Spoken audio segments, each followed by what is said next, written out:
You're watching a clip from the Club podcast. Make sure you follow it on Spotify and Apple Podcasts and give it a 5-star review.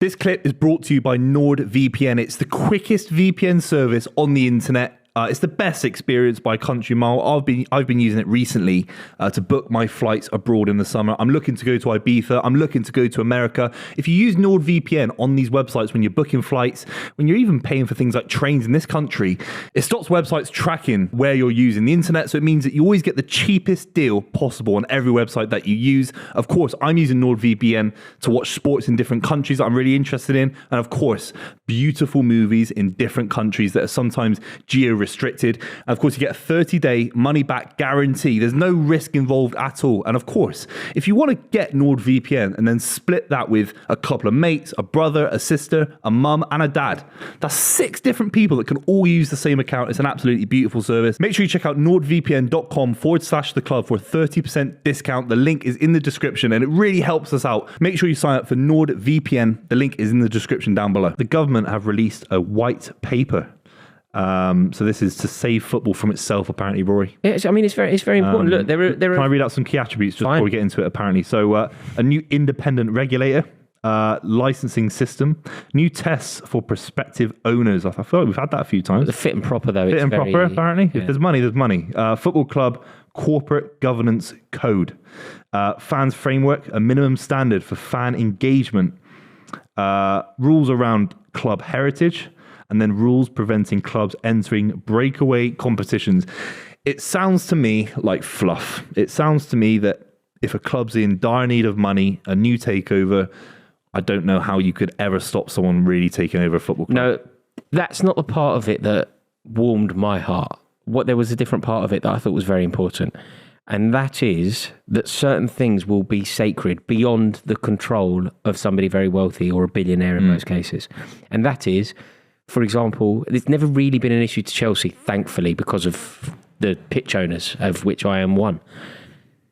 But at certain clubs, for example, say when Manchester City was sold from Shinawatra, if Sheikh Mansour had, for some reason, decided that your crest and everything about your crest wasn't correct and didn't chime with his vision, he changes it. Yeah, we saw Vincent Tan. Yeah. He made Bluebirds made them red. He made the Bluebirds red, and that should have never. I mean, that should have been stopped by the fact, like that had to be stopped. So the badge, certain things are sacred. Yeah. Manchester City are sky blue. Yeah. That's non-negotiable. Club badges, non-negotiable. In my opinion, and sadly I'm in the minority here, and I don't think that this is covered on the white paper, but stadiums, like Main Road should have never happened. Upton Park, that should have never happened. Highbury, that should have never happened. Like, I really do passionately believe. I understand why. I understand why it happened. Yeah. I understand the football moved in that direction. But those places should have been preserved in the way that we preserve most. Like, you wouldn't knock down the Natural History Museum. No. Because it's a beautiful, iconic building and it's protected. Yeah. I feel the same about Loftus Road. Yeah. Don't knock it down. It's too... And Loftus Road is actually a flippant example from me. Yeah, I thought that. But it's actually a really good one. Like, accidentally, I didn't do this on purpose. It just landed on my feet. Because if you're not from London or England, QPR, a relatively small club, they've got 19,000 capacity ground. They happen to play, though, in a very good and well sought after area. So that area, when I was a kid, was incredibly rough. No one ever wanted to go there. Now, you've got Westfield built. You've got like loads and loads. You know, you've got the old BBC building. You've got a white City House, which is it's become desirable. So this sort of poxy little ground, which I adore and want preserved, which is a little Sabutio ground, would sell. You could make so many flats on that and sell them for over £1 million. Yeah, you're in walking distance to Shepherd's Bush Green, you're in walking distance to Wood Lane Station, you're in walking distance to various tube stations, and Holland Park's up the road. It's prime West London retail. That, in my opinion, should be protected as well. Yeah, it should always be a 19,000 person seat. Yeah, Queen's Park Rangers have to play in West 12. 100%. And I don't mind it growing, But that has to remain. Yeah. So But that's not part of this, is it? So the fans can veto the changes to badges, kit colours and club names, but stadiums aren't covered by the fans, but the regulator themselves will have to approve sales and relocations and those kind of things. That's problematic. Hard. That's problematic, though, because that sounds very open to... What is good money? What is bad money? I mean, the money that came in for Man City, I say it's a net good to football in terms of what it did for the area, what it did for the development of women's sides and the youth academy in the city of Manchester area. Is fantastic, but it could have been dodgy money. It could have been Vincent Tan. It could have been Vincent Tan who bought Man City. I think my issue, and that's why I'm pleased about a lot of this white paper. I don't know. Buvey, you're younger than me. This is an interesting one, right? You know, when I start talking about maybe tradition in football, or like, do you agree with me? Or do you think I'm too much? Do you think I'm too far the other way? The comments you made about Upton Park, Main Road. I'm young enough. I'm young to the point where I wasn't lucky enough to go to Main Road. You know, City of Manchester Stadium when it was the Commonwealth Games Stadium is when I first went. Unfortunately, those arguments, they don't hold up in the case of modernity, in the case of being businesses, being places of safer places for families to go to watch football. But should they not have been modernised? My point is that they should have been modernised to. I think some of them. I think Main Road is a bad example. I think it was a very old. Upton Park was very old. I mean, I remember going to. Can be modernised, can't it? I think some of these stadiums, the argument is to have a new approach at it, a new approach where it's maybe safer, for example. But you know why they're done for money. Yeah, of course. I think there's also an argument that isn't done. Like the reason West Ham moved was because they got a free stadium. Yeah, West Ham going 50 miles, well not 50 miles, but 2 miles down the road. That's different. That's different. But I know there are cases where modern stadiums sometimes are correct. So maybe I've gone too far on the stadiums. I think it's quite interesting. I wonder where our sort of listeners are, and if this is on YouTube, please comment below and let us know. But I wonder where the line is. So I don't think City should have left Main Road. I really don't. No, a lot of City fans agree. Should City always be blue? Yeah. So that's a line for you. Yeah, and the badge. Some clubs do have a range of badges. But nobody wants it. City's badge went back to a circular one. That's back from the 60s. But Arsenal, under Kroenke, he just manipulated their badge. Yeah. That's who do you think you are, mate? But the argument is, look, we're getting into a little bit away from football. No, this is it. This is part of the white paper, isn't it? Yeah, exactly. But branding, unfortunately, football clubs, to make revenue, have to sell themselves as brands.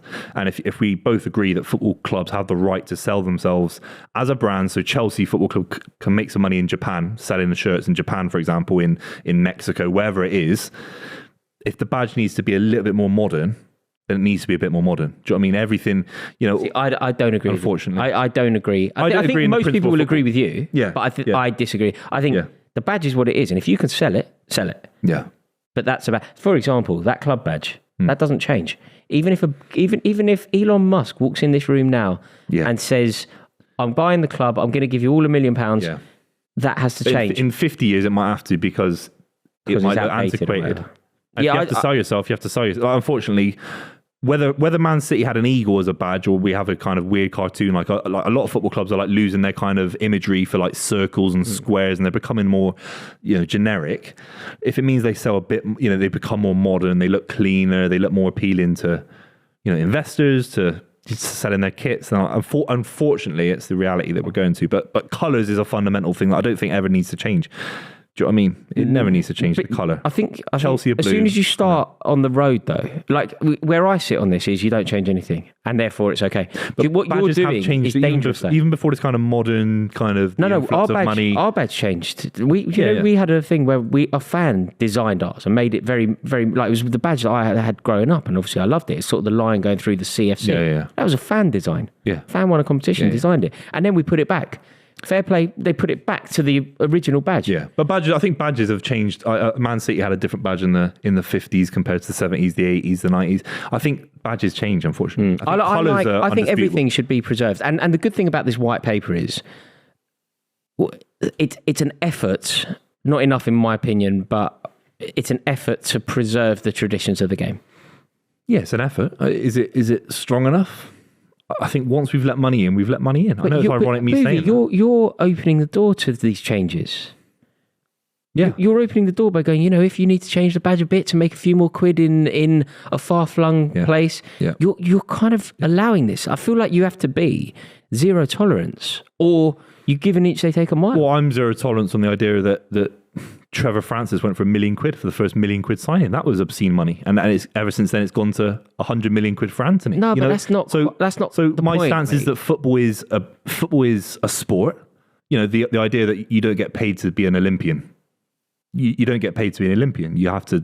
You get paid expenses, because if the Olympics became a professional sport, then suddenly people would compete in that realm.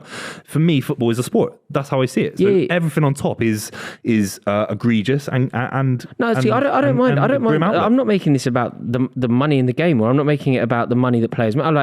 That's not my issue. My issue is that make as much money out of the game as you want, but certain things are sacred and should not be for sale. And I think club badges, club colours, stadiums. So just there are certain, and not only, and within stadiums, stands. So the Kop at Liverpool doesn't change. In my opinion, the Kippax at City should have never gone. Whether it's the loft at Loftus Road, it should never go. The shed at Stamford Bridge, what they've done to that is a disgrace. But thankfully, it's still standing. But we're putting away fans in there. I think certain things in football, the pillars of football, should remain true. And I don't care if you can't sell it. If it's a strong enough product, you will. And ultimately, the Premier League is strong enough because it sells everywhere. I think you're right. But look, you're right. Thankfully, the white paper is a step in the right direction.